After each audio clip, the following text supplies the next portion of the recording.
Hello, I'm Dr. Aanchal, and today in this YouTube series, we'll be learning a bit about anatomy. It is about the neck anatomy.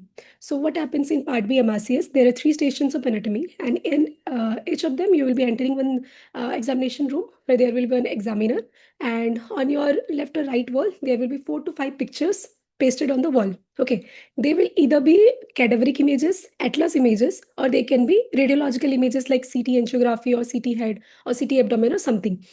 So the examiner will ask you, they will point at any one of the picture and they'll ask you, let's say the point number or marking 22. Identify the structure that's been marked as 22. They'll be asked, like, look at the picture and name 5 to 6 things that you can identify. So accordingly, you have to answer to the examiner's questions. And it's a bit of like a picturesque, you will be shown some pictures and you have to answer accordingly. And after you identify that structure in that image, also they can ask you about its function, origin, insertion, or something like that. Okay, so in neck anatomy, the station will be something like this. You will be shown it in front of the, like, the examination room. There will be a door, and in the door there will be a paper pasted in which your instructions will be written. The instructions will be somehow the similar.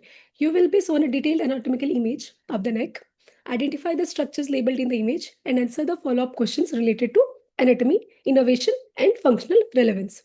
Okay, so let's see what are the types of images they are going to show you in the neck anatomy.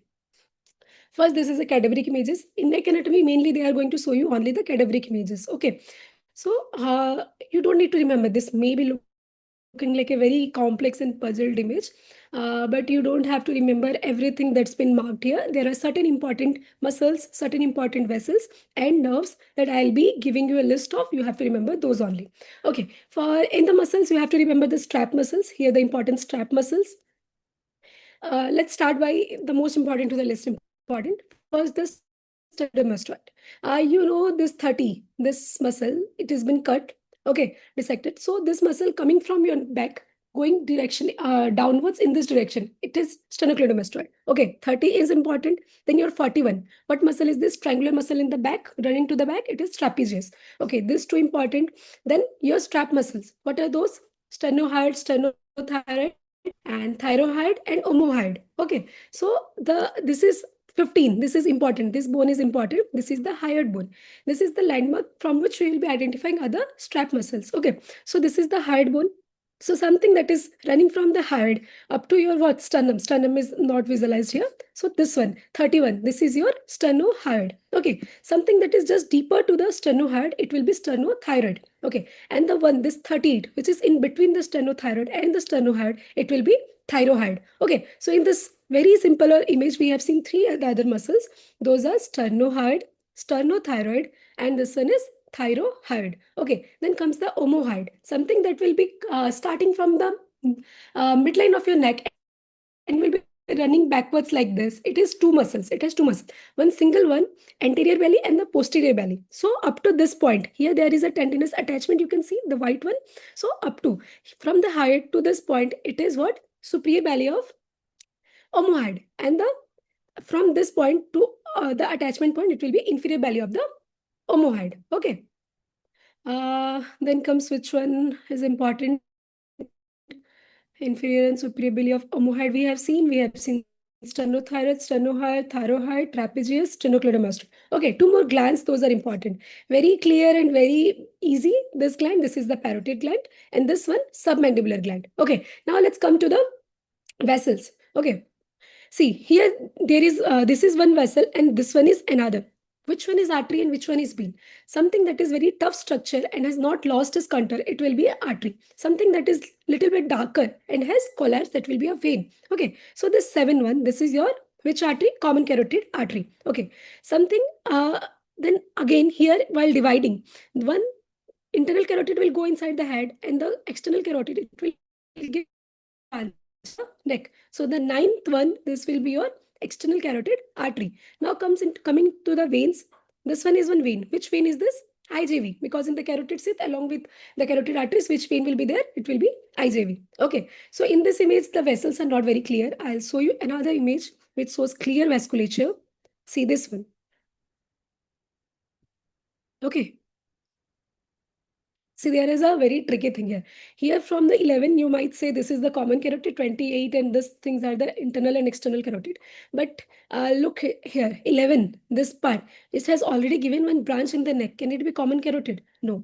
8, 1. This 8 is common carotid, 11 is already the external carotid. In the backward, here in this image, so the backward there will be your internal carotid. So the 11 is external carotid, 8 is internal carotid. This 56, which is the branch going, the first branch from the external carotid, what will be that? Superior thyroid. We'll be looking at the branches of the external carotid in a bit of time. Okay, so this is about your what? External carotid and your common carotid. And this one is your IGB, you have already seen. Now let's look at some of the what? Your nerves. In the first image, which nerve is very clear, we will first look at that. Okay, there are 3 to 4 nerves which are important in this neck cadaveric image. One is your greater auricular, second is your hypoglossal, third is your accessory cranial, and fourth is your ansa cervicalis. Okay, so first let's look at the greater auricular. Any nerve that is coming from your like back of the neck and going towards your ear lobule or the angle of the mandible, which will be that? That will be your what is the root value of greater auricular? C2, C3 origin, and it supplies what? Your lobule, ear lobule, and the skin over the mandible and skin over the parotid. Okay, so let's trace which nerve is going towards the ear lobule. This one, right? 13. This is what? Greater auricular. Then comes your ansa cervicalis. Let's look at what is ansa cervicalis. It is a like looping of the nerve. Okay, that is in your neck. It is formed by what? Inferior root and the superior root. Inferior root is formed by what? C2 and C3, and superior root is C1 by the hypoglossal. So let's see which one is superior root, which one is inferior root. Here you can see there is a nerve loop. This is your ansa cervicalis. 2 is your superior root, which is formed by the C1 by the hypoglossal, and 1 will be your inferior root. So this is your ansa cervicalis. Okay. Now, in this image, the hypoglossal and the accessory cranial, they are not clear. We'll be looking at those in another image. Here we have seen your greater auricular and your ansa cervicalis. Okay, there is another bone here, 21. What is this? This is mandible. What is this muscle? 22. The muscle over here, masseter. These are like, they can ask you this one, but these are easy things. Like this, your mandible or masseter, or what is 26, a muscle that is present on the floor, that is platysma. This 26, 26, they have cut this one. This is your platysma. Okay. Uh,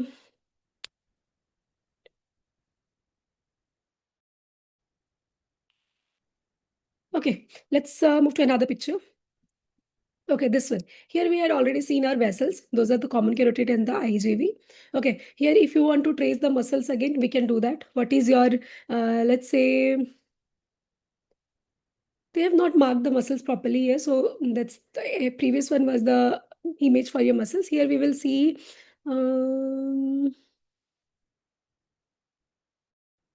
any nerve or something they have. Okay.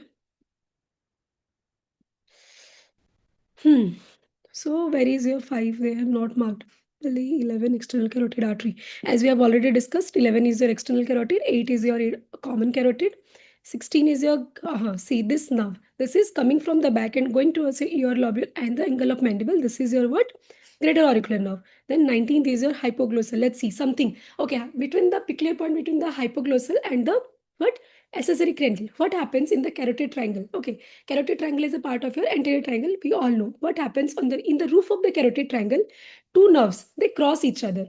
One nerve, it comes from the backward, runs forward. One nerve comes from the forward and runs backward, and they cross each other over the carotid triangle. Okay, what are those nerves?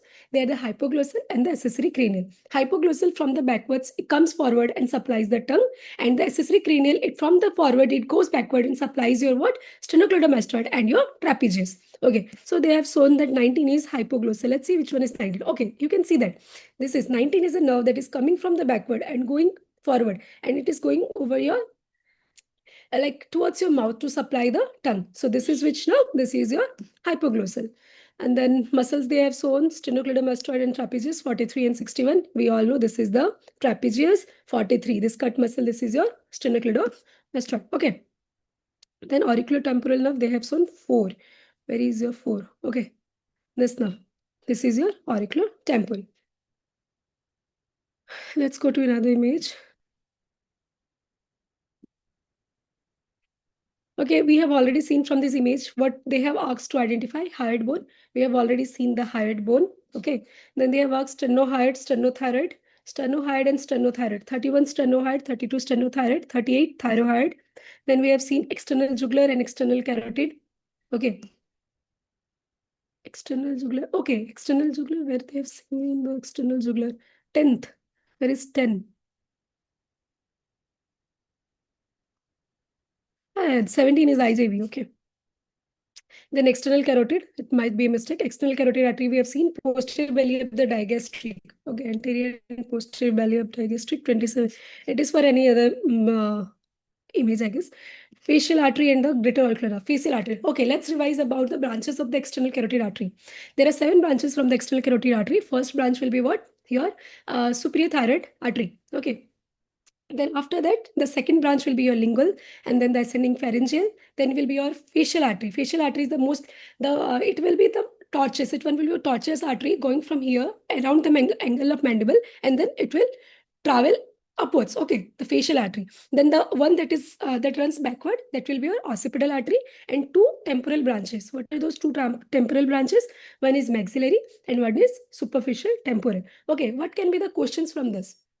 What is the first branch? Superior thyroid, which is the only medial branch, that is your ascending pharyngeal. Okay, which one is the tortuous branch? Facial artery. Which one is the largest branch? Maxillary artery. Posterior one, occipital artery. Terminal ones, maxillary and superficial temporal. Okay, now after this identification part, like marking part, they will be asking you a few questions about certain muscles and everything. Then let's look at those questions.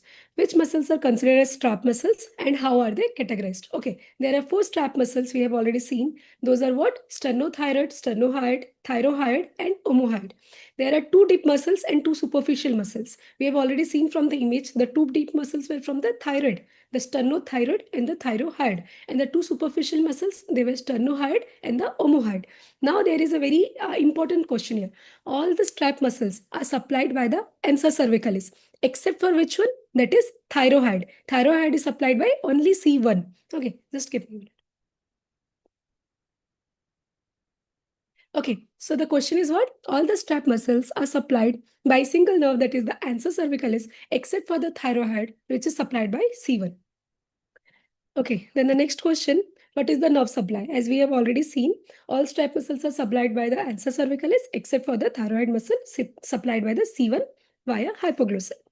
Okay, what is the action of the strap muscles? They help to stabilize the hyoid bone as well as they help in depressing the hyoid bone and larynx during swallowing and speaking. Okay. Then identification part we have already seen. Now they are asking, identify the spinal accessory nerve, okay, and describe its function. What is the function of the spinal accessory nerve? It supplies two uh, muscles. What are those muscles? Trapezius and sternocleidomastoid. Don't go for long answer. Just keep it short and to the point. What does the sternocleidomastoid do? Lateral, like right and left movement and the rotation of your neck. Okay, and then what is the action of the trapezius? It helps in the elevation of the shoulders and assists in upward rotation of the scapula. Upward rotation of the scapula. Then identify the greater auricular nerve. We have already seen. Describe its origin and function. What was the origin of greater auricular? C2 and C3. What is its function? It has a sensory supply. Sensory supply over what? Ear lobule, angle of mandible, and the skin over the parotid. Okay, then the surface anatomy of the spinal accessory nerve. It is also very easy. We will be like remembering this with uh, just remember what I'm saying. It passes from It starts from the junction of the 2 muscles we have seen in the neck that are important is supplied by the spinal accessory. That is your sternocleidomastoid and your trapezius. So what happens? It starts its course from the junction between the upper 1/3 and the lower 2/3 of the sternocleidomastoid, and it runs posteriorly and downwards towards what? The junction between the trapezius, lower 1/3 and upper 2/3. Okay, do you get this? First one, sternocleidomastoid, its upper 1/3 and lower 2/3 junction runs downwards and backwards to the junction of lower 1/3 and the upper 2/3 of the trapezius. Okay. Then they have asked about the boundaries of the anterior triangle of the neck. That has already been taught in different videos. You can also refer to, this is very important and it will not be able to finish in this 5 to 10 minutes. So this is an important part. You have to remember about the boundaries, the contents of all the triangles of the neck. Broadly, they are divided into anterior and posterior. Further, they are divided anterior into four. Again, your carotid, your muscular, and your superior inferior digastric, and your posterior is again divided into two, your suprascapular and your what occipital. Okay, so all these triangles you have to learn about those boundaries and the contents. Okay, then they have asked the same thing, subdivisions of the anterior triangle. Your submandibular triangle, submandibular is again divided into two. You have to look at that muscular triangle and the carotid triangle. Then okay, the contents you have to remember. Then the nerve supply of the digastric muscle and everything they have asked. Okay, let's revise this here only. The anterior triangle is divided into four subtriangles basically. The submandibular is again divided into two digastrics. So if you'll see like this, submandibular triangle formed by the anterior and posterior bellies of the digastric muscle and the lower border of the mandible. Okay, this is the broader triangle. The muscular triangle, it is formed. Its medial wall will be formed by imaginary line in the middle. Okay, and what will be other boundaries? Its lateral boundary will be formed by what? Your sternocleidomastoid, and the upper boundary will be formed by the what? Digastric. And the carotid triangle, similarly, you have to look at the contents of the boundaries of the carotid triangle. Then the structures. Structure is main important about the carotid triangle. They will ask about the structures. Like they can ask you which of like what are the contents of the carotid triangle? Is this a content of the carotid triangle? What is the significance of its roof? What are the nerves they are passing through the roof and everything? They'll be asking you. Again, about the carotid sheath. What are the contents of the carotid sheath? And answer cervicalis, root values. What does it supply? And what is its importance? Okay. And okay, after looking at this, let's look at the marking scheme of the station. The anatomy station or the any station for say, they have total of 20 marks. Okay. So what happens when you will answer like every question or every stem of question, it will carry 0, 1 or 2. For example, they have shown you one image, okay, and they have asked to mark 5 points and you are marking only 3 points. Then they'll give you around 1 mark. You did not mark any one, then you will give 0. Or you have marked wrong ones, you will get 0. And if you are marking 4 or 5, let's say, then they will give you 2. Okay, so this is a very objective type of marking. They are not going to look any subjective things. They are very objective type of marking. The examiner will be given a very descriptive sheet of how to mark. Like even if you're giving a subjective answer for say in your critical care stations or your pathological stations, then the examiner will be given keywords in his answer key that he will get. Keywords will be there. If you're uttering those keywords, then he will be giving you the marks. Okay. So try to make a habit while we are revising for your part B. Try to make a habit of keeping keywords in every station. Like for example, you are revising about your stomach cancer in your pathological stations. Okay, so try to keep the keywords like the etiological factors, those mutations or the hereditary factors. Keywords you have to utter first. Don't say stories. Say those main words, and you'll get easy marks. Okay. So here ends this anatomy station about the neck, and thank you. Thank you so much.